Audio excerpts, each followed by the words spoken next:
tension maximale et au final, Donald Trump qui débouche sur un accord de cessez-le-feu de 15 jours avec l'Iran. Que contient-il cet accord? Nous serons à Téhéran dans un instant. Le temps de cette trêve, les Iraniens acceptent de rouvrir le détroit d'Ormuz. Jusqu'à la dernière minute, le monde entier a retenu son souffle. Les menaces terrifiantes de Donald Trump ont finalement débouché sur un accord de cessez-le-feu. 2 semaines de trêve militaire entre Américains et Iraniens. En contrepartie, Téhéran accepte de rouvrir immédiatement le détroit d'Ormuz. Récit d'une nuit sous haute tension, signé Chloé Barbeau. Un cessez-le-feu, 2 semaines pour négocier une paix durable. Le président américain triomphe. Une victoire totale et complète, 100%, il n'y a aucun doute là-dessus. Nous avons reçu une proposition en 10 points de l'Iran et nous estimons qu'elle constitue une base de négociation viable. Voici la base de travail transmise par l'Iran. Il y a d'abord les points militaires.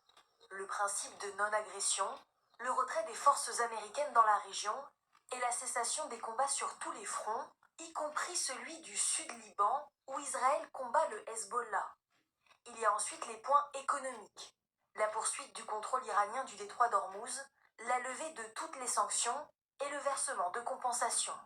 Il y a enfin des points stratégiques, la poursuite du programme d'enrichissement d'uranium et l'arrêt des résolutions contre la République islamique à l'ONU et à l'Agence internationale de l'énergie atomique. Un plan déséquilibré, jugent les observateurs. Donald Trump est obligé de négocier parce que l'Iran prend simplement en otage le détroit d'Ormuz. Il y a 1-0 pour l'Iran.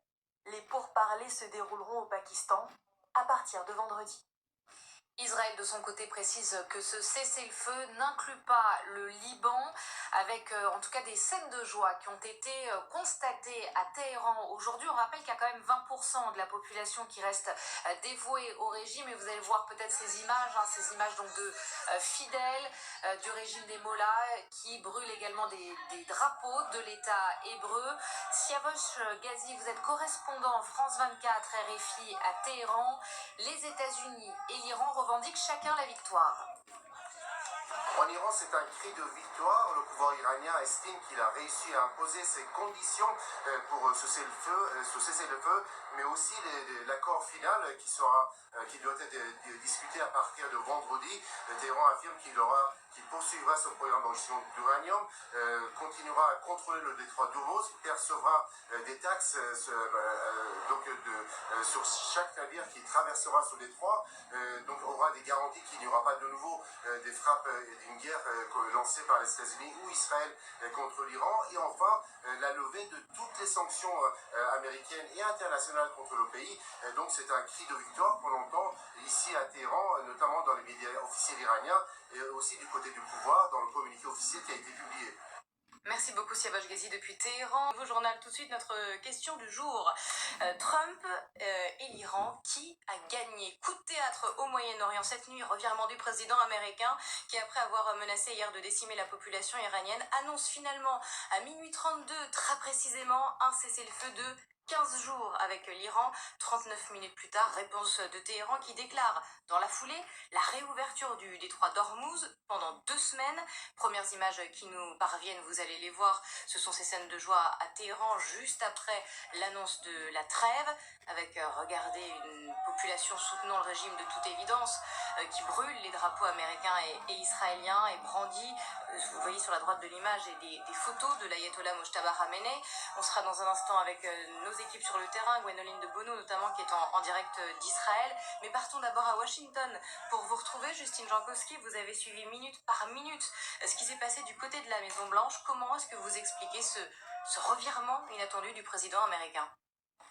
Ici aussi, à la Maison-Blanche, on revendique une victoire totale. Donald Trump a donné une interview à l'AFP. Il parle d'une victoire totale et complète. La porte-parole de la Maison-Blanche dit sensiblement la même chose dans un message posté sur les réseaux sociaux. C'est une victoire pour les États-Unis. Nous avons achevé nos objectifs militaires en 38 jours, mais il y a beaucoup de questions en suspens, notamment de quels objectifs militaires parle-t-on, alors que l'on sait que l'Iran a toujours la capacité de frapper les alliés des États-Unis, de frapper aussi des cibles américaines. Une question cette nuit à Washington, est-ce que Donald Trump, avec ce cessez-le-feu, a trouvé le moyen de s'extirper de cette guerre de plus en plus impopulaire auprès de l'opinion publique américaine? Le secrétaire à la guerre, Pete Hegseth, tiendra une conférence de presse au Pentagone tout à l'heure à 14h. Merci beaucoup Justine Jankowski depuis Washington. Hélène Bonnet, est-ce que vous êtes d'accord avec l'affirmation du président américain? C'est une victoire totale pour les États-Unis? Alors, ce qui est pratique pour Donald Trump, c'est comme il est resté très flou dans ses objectifs, eh bien, il peut revendiquer la victoire qu'il veut, voilà, évidemment. Après, si on regarde un petit peu dans le détail, on voit bien que l'Iran, pour l'instant, n'a pas capitulé. Le plan en 10 points qui était proposé par les Iraniens, vraisemblablement, va servir de base aux négociations qui s'annoncent. Et puis, pour l'instant, on ne sait pas ce qu'il va advenir, ni des proxys, ni du programme de missiles, même s'il a sans doute été affaibli par les opérations depuis un mois. Et puis surtout la question de l'uranium, des stocks d'uranium qui sont toujours présents et la situation nucléaire n'est pas réglée. Donc pour l'instant, Donald Trump s'avance un peu, il va y avoir sans doute des négociations dans les prochains jours. Et de là va dépendre la suite. On peut imaginer que dans 15 jours, soit un ultimatum est repoussé, il y a encore du temps pour négocier, soit le risque, c'est que les deux parties ne tombent pas d'accord parce que leurs objectifs sont vraiment très très différents.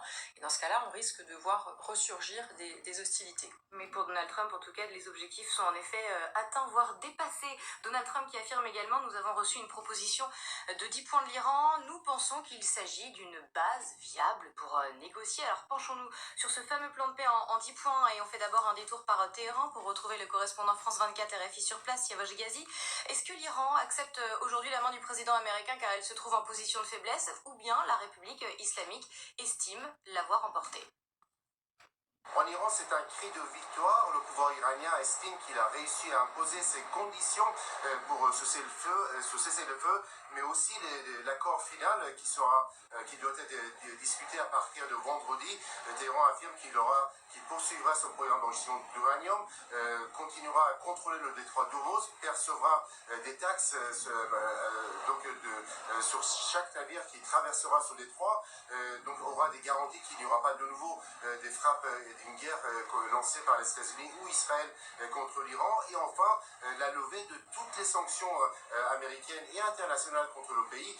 Donc c'est un cri de victoire qu'on entend ici à Téhéran, notamment dans les médias officiels iraniens et aussi du côté du pouvoir dans le communiqué officiel qui a été publié. On va jeter un coup d'œil sur ces 10 points donc, de plan de paix de l'Iran. Il y a l'engagement de non-agression contre l'Iran, notamment le contrôle du détroit d'Ormuz par l'Iran, l'acceptation de l'enrichissement d'uranium. Alors, en interrogation, uranium civil, uranium nucléaire. C'est toute l'ambiguïté. Bon, militaire, on ne sait pas. Lever des sanctions américaines, l'abrogation également des résolutions du Conseil de sécurité, l'indemnisation de l'Iran, le retrait des forces américaines de la région. On a du mal à croire, général, que les Américains puissent accepter ça. Et puis, l'arrêt des hostilités dans toute la région, Liban compris. Là encore, on verra dans un instant, notamment avec nos équipes sur place, qu'on n'y est pas vraiment. Est-ce que ce plan de paix en l'état est acceptable par les Américains? Moi, j'aurais du mal à l'accepter, mais je ne suis pas Donald Trump. Donald Trump est capable de l'accepter, semble-t-il. Quand on voit tout ce qui est établi là, c'est exactement les raisons de la guerre. Donc en fait, l'Iran a gagné, effectivement, puisque Donald Trump valide finalement ce plan ces propositions de paix. Alors bon, maintenant, moi j'ai quelques doutes sur la finalité, enfin, de ce qui va arriver d'ici 15 jours. Parce que s'il n'y a pas de négociations où on voit une transaction du côté iranien qui croit avoir gagné, ben peut-être qu'est-ce qu'on lui a offert pour obtenir justement cet échange. C'est-à-dire comme on veut quand même négocier, on dit oui d'accord à ce que vous avez dit, et comme on va négocier maintenant, on va voir ce qu'on peut obtenir de vous. Et dit comme ça, moi je trouve que c'est un plan inacceptable, complètement inacceptable. Ça veut dire qu'on a dépensé énormément d'argent, on a détruit un pays complet pour finalement revenir à la situation d'avant, au pire pour nous, au mieux pour eux. Et puis dernier point, je prendrai que ce seul point, le détroit d'Ormuz, sous l'autorité de l'Iran. Non mais où allons-nous? Ça n'appartient pas à l'Iran, ça appartient à Oman, il y a une voie internationale, le détroit d'Ormuz n'a pas à être sous le contrôle de l'Iran. Plan inacceptable pour les Américains, vous nous dites. Est-ce qu'il est acceptable pour l'allié israélien? On part tout de suite en direct de Tel Aviv pour vous retrouver, Gwénoline de Bono, avec Vincent Wartner. Benjamin Netanyahou peut-il accepter un tel plan? Je rappelle, l'un des points, le dernier point, arrêt des hostilités dans toute la région, y compris au Liban. Ça veut dire qu'Israël arrêterait son combat, sa guerre contre le Hezbollah libanais? Alors, non, alors le plan dont on vient de parler, le plan 10 points, il est absolument inacceptable pour Benjamin Netanyahou et pour l'ensemble de l'appareil sécuritaire israélien. Concernant le Liban, Benjamin Netanyahou a déjà mis les choses au clair ce matin, puisque dans son communiqué envoyé après le cessez-le-feu, eh bien, il affirme, et ça c'était très important pour les Israéliens, que le cessez-le-feu n'inclut pas le Liban. Donc ça c'est important à noter, parce que pour Benjamin Netanyahou, c'est un des objectifs, c'est de détacher le front libanais du front iranien, et ça on l'a entendu à de multiples reprises. Donc pour les Israéliens, le Liban n'est pas inclus dans le cessez-le-feu. Et puis par ailleurs, ici en Israël, les sources nous disent qu'il s'agit, et insistent là-dessus, qu'il s'agit d'un cessez-le-feu temporaire, et que les objectifs israéliens sont toujours alignés sur les objectifs des Américains, à savoir la sortie de l'uranium hautement enrichi de l'Iran, l'arrêt du programme balistique et l'arrêt du financement des proxys. Oui. Merci beaucoup Gwendoline de Bono en direct de Tel Aviv avec Vincent Wartner. 6h17.